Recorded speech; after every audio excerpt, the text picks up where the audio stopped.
Hello friends, स्वागत है आपका हमारे इस यूट्यूब चैनल स्टडी गाइड पर। दोस्तों, आज मैं आप लोगों के लिए विज्ञान के 25 सबसे इम्पोर्टेंट क्वेश्चंस को लेकर के आया हूं। फ्रेंड्स, मैं आपको बता दूं कि यदि आप किसी भी गवर्नमेंट एग्जाम की तैयारी करते हैं तो इस टॉपिक से रिलेटेड क्वेश्चंस हर साल आपके एग्जाम में पूछे जाते हैं। सो फ्रेंड्स, बने रहिए वीडियो के अंत तक और चलिए शुरू करते हैं आज के अपने सेशन को पहले प्रश्न के साथ।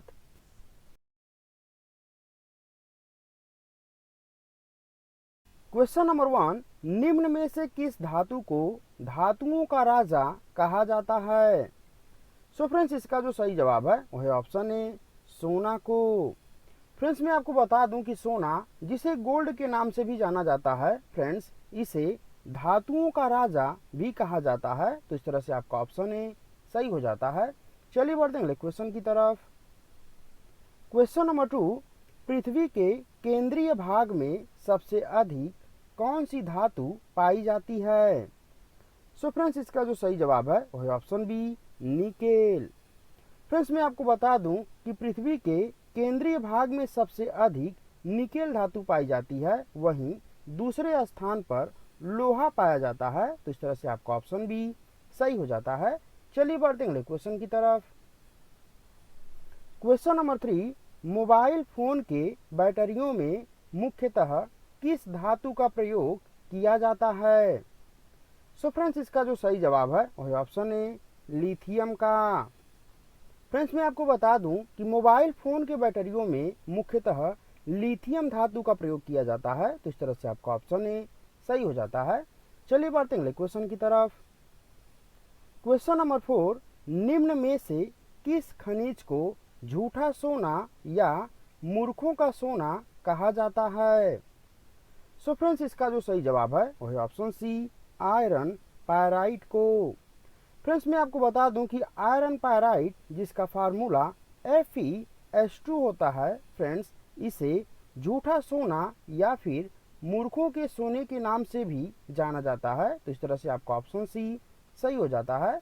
चलिए बढ़ते हैं क्वेश्चन की तरफ। क्वेश्चन नंबर 5, निम्न में से किस धातु को सफेद सोना के नाम से जाना जाता है? सो फ्रेंड्स, इसका जो सही जवाब है वह ऑप्शन है प्लेटिनम को। फ्रेंड्स, मैं आपको बता दूं कि प्लेटिनम, जिसे सफेद सोने के नाम से भी जाना जाता है, तो इस तरह से आपका ऑप्शन है सही हो जाता है।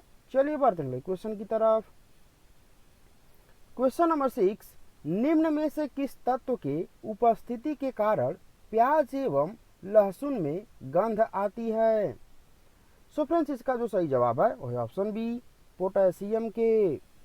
फ्रेंड्स, मैं आपको बता दूं कि पोटेशियम नामक तत्व की उपस्थिति के कारण प्याज एवं लहसुन में गंध आती है। तो इस तरह से आपका ऑप्शन बी सही हो जाता है। चलिए बढ़ते हैं क्वेश्चन की तरफ।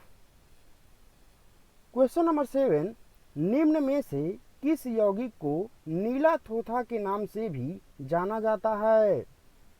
सो फ्रेंड्स, इसका जो सही जवाब है वह ऑप्शन बी कॉपर सल्फेट को।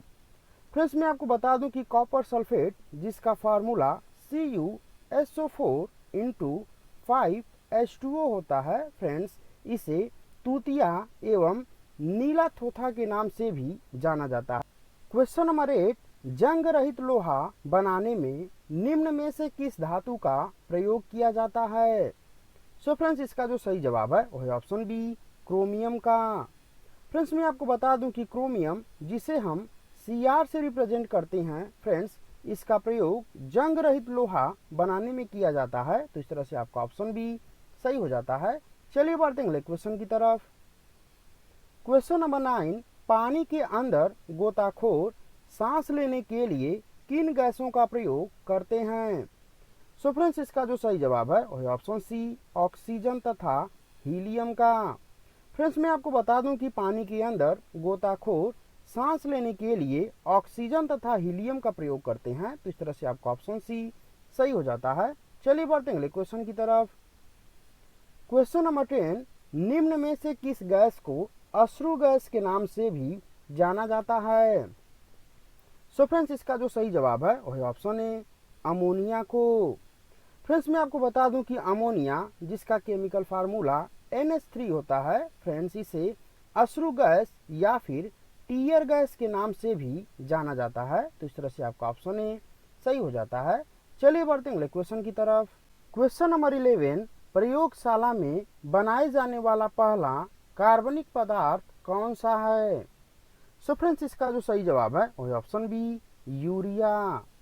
फ्रेंड्स, मैं आपको बता दूं कि प्रयोगशाला में बनाए जाने वाला पहला कार्बनिक पदार्थ यूरिया है। तो इस तरह से आपका ऑप्शन बी सही हो जाता है। चलिए बढ़ते हैं क्वेश्चन की तरफ। क्वेश्चन नंबर 12, निम्न में से कौन सी धातु खुले वातावरण में रखने पर जलने लगती है? सो फ्रेंड्स, इसका जो सही जवाब है वह ऑप्शन सी उपर्युक्त दोनों। फ्रेंड्स, मैं आपको बता दूं कि सोडियम तथा पोटेशियम को यदि खुले वातावरण में रखा जाए तो ये ऑक्सीजन से रिएक्शन करने के उपरांत जलने लगती हैं। फ्रेंड्स, इसीलिए इन्हें केरोसिन तेल यानी मिट्टी के तेल में डुबो कर रखा जाता है। तो इस तरह से आपका ऑप्शन सी सही हो जाता है। चलिए बढ़ते हैं अगले क्वेश्चन की तरफ। क्वेश्चन नंबर 13, लोहे एवं इस्पात को जंग से बचाने के लिए उस पर किसकी परत चढ़ाई जाती है? सो फ्रेंड्स, इसका जो सही जवाब है वह ऑप्शन डी जस्ता का।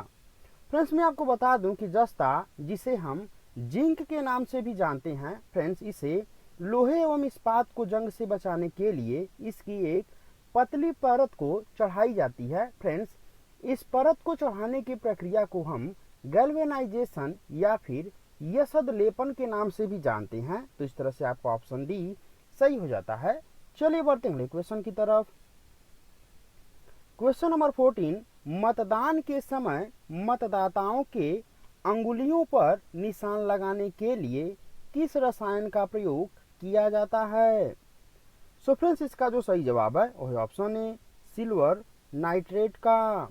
फ्रेंड्स, मैं आपको बता दूं कि मतदान के समय मतदाताओं के अंगुलियों पर निशान लगाने के लिए सिल्वर नाइट्रेट नामक रसायन का प्रयोग किया जाता है, जिसका केमिकल फार्मूला AgNO3 होता है। तो इस तरह से आपका ऑप्शन ए सही हो जाता है।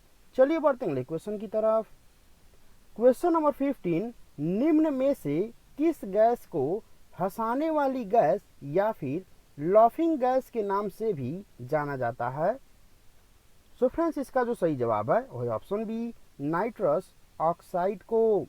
फ्रेंड्स, मैं आपको बता दूं कि नाइट्रस ऑक्साइड, जिसका केमिकल फार्मूला N2O होता है, फ्रेंड्स इसे लॉफिंग गैस या फिर हंसाने वाली गैस के नाम से भी जाना जाता है। तो इस तरह से आपका ऑप्शन बी सही हो जाता है।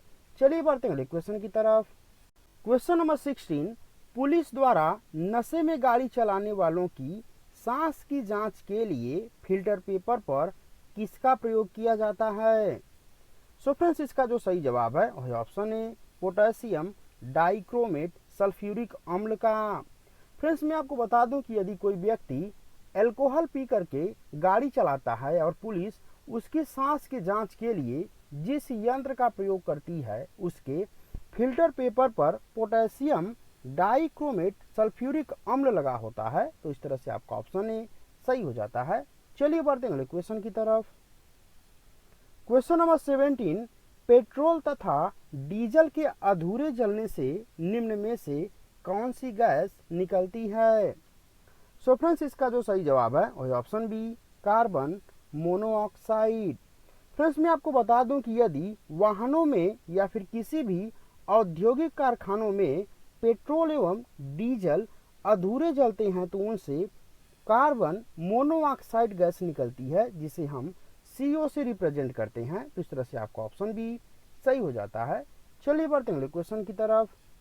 क्वेश्चन नंबर 18, लाल चींटियों, मधुमक्खियों एवं बिच्छुओं के डंक में निम्न में से कौन सा अम्ल पाया जाता है? सो फ्रेंड्स, इसका जो सही जवाब है वह ऑप्शन सी फॉर्मिक अम्ल। फ्रेंड्स, मैं आपको बता दूं कि फॉर्मिक अम्ल, जिसे हम मेथोनोइक अम्ल के नाम से भी जानते हैं, जिसका केमिकल फार्मूला HCOOH होता है। फ्रेंड्स, लाल चींटी, मधुमक्खी एवं बिच्छुओं के डंक में फॉर्मिक अम्ल ही पाया जाता है। तो इस तरह से आपका ऑप्शन सी सही हो जाता है। चलिए बढ़ते हैं क्वेश्चन की तरफ। क्वेश्चन नंबर 19, निम्न में से किस गैस को फायर डैम के नाम से भी जाना जाता है? सो फ्रेंड्स, इसका जो सही जवाब है वह ऑप्शन डी मेथेन को। फ्रेंड्स मैं आपको बता दूं कि मीथेन जिसका केमिकल फार्मूला CH4 होता है, फ्रेंड्स इसे फायर डैम्प के नाम से भी जाना जाता है। तो इस तरह से आपका ऑप्शन डी सही हो जाता है। चलिए बढ़ते हैं अगले क्वेश्चन की तरफ। क्वेश्चन नंबर 20, प्रथम विश्व युद्ध के दौरान निम्न में से किस गैस का प्रयोग रासायनिक हथियार के रूप में किया गया था? सो फ्रेंड्स इसका जो सही जवाब है वह ऑप्शन है मस्टर्ड गैस का। फ्रेंड्स मैं आपको बता दूं कि सल्फर मस्टर्ड गैस को मस्टर्ड गैस के नाम से जाना जाता है। फ्रेंड्स प्रथम विश्व युद्ध के दौरान मस्टर्ड गैस का प्रयोग रासायनिक हथियार के रूप में किया गया था। तो इस तरह से आपका ऑप्शन ए सही हो जाता है। चलिए बढ़ते हैं अगले क्वेश्चन की तरफ। क्वेश्चन नंबर 21, भोपाल गैस त्रासदी में निम्न में से किस गैस का रिसाव हुआ था? सो फ्रेंड्स इसका जो सही जवाब है वह ऑप्शन सी मिथाइल आइसोसाइनेट का। फ्रेंड्स मैं आपको बता दूं कि भोपाल गैस त्रासदी जो कि 4 दिसंबर सन 1984 को हुआ था। फ्रेंड्स इस त्रासदी में मिथाइल आइसोसाइनेट की रिसाव के कारण कई लोगों की जान गई थी। तो इस तरह से आपका ऑप्शन सी सही हो जाता है। चलिए बढ़ते हैं अगले क्वेश्चन की तरफ। क्वेश्चन नंबर 22, निम्नलिखित में से किसे स्पिरिट ऑफ वाइन के नाम से भी जाना जाता है? सो फ्रेंड्स इसका जो सही जवाब है वह ऑप्शन बी एथेनॉल या फिर एथिल एल्कोहल को। फ्रेंड्स मैं आपको बता दूं कि एथेनॉल या फिर एथिल एल्कोहल को स्पिरिट ऑफ वाइन के नाम से भी जाना जाता है। तो इस तरह से आपका ऑप्शन बी सही हो जाता है। चलिए बढ़ते हैं अगले क्वेश्चन की तरफ। क्वेश्चन नंबर 23, निम्न में से किस अम्ल के उपस्थिति के कारण नींबू का स्वाद खट्टा होता है? सो फ्रेंड्स इसका जो सही जवाब है वह ऑप्शन डी साइट्रिक अम्ल के कारण। फ्रेंड्स मैं आपको बता दूं कि नींबू में साइट्रिक अम्ल पाया जाता है जिसका केमिकल फार्मूला C6H8O7 होता है। फ्रेंड्स इसी अम्ल की उपस्थिति के कारण नींबू का स्वाद खट्टा होता है। तो इस तरह से आपका ऑप्शन डी सही हो जाता है। चलिए बढ़ते हैं क्वेश्चन की तरफ। क्वेश्चन नंबर 24, निम्न में से किसे दुग्ध अम्ल के नाम से भी जाना जाता है? सो फ्रेंड्स इसका जो सही जवाब है वह ऑप्शन है लैक्टिक अम्ल को। फ्रेंड्स मैं आपको बता दूं कि लैक्टिक अम्ल जिसका केमिकल फार्मूला C3H6O3 होता है। फ्रेंड्स इसे दुग्ध अम्ल के नाम से भी जाना जाता है। तो इस तरह से आपका ऑप्शन ए सही हो जाता है। चलिए बढ़ते हैं अगले क्वेश्चन की तरफ। सो फ्रेंड्स ये आपका होमवर्क है जिसका उत्तर आपको वीडियो के कमेंट बॉक्स में देना है। तो चलिए पढ़ते हैं इस क्वेश्चन को। पानी के अंदर गोताखोर सांस लेने के लिए किन गैसों का प्रयोग करते हैं?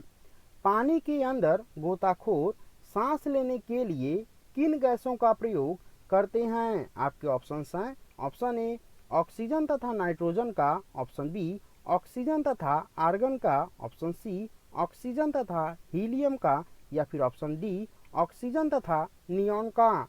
सो फ्रेंड्स इस क्वेश्चन का आंसर आप लोग वीडियो के कमेंट बॉक्स में जरूर दीजिएगा और साथ ही मुझे यह कमेंट करके बताइएगा कि आप लोगों को यह वीडियो कैसा लगा। यदि यह वीडियो आप लोगों को पसंद आया हो फ्रेंड्स तो प्लीज़ इस वीडियो को अपने दोस्तों में अधिक से अधिक शेयर कीजिए और साथ ही यदि आप इस चैनल पर नए हैं तो हमारे चैनल को सब्सक्राइब कीजिए तथा वीडियो को लाइक कीजिए। मिलते हैं अगले सेशन में, तब तक के लिए धन्यवाद।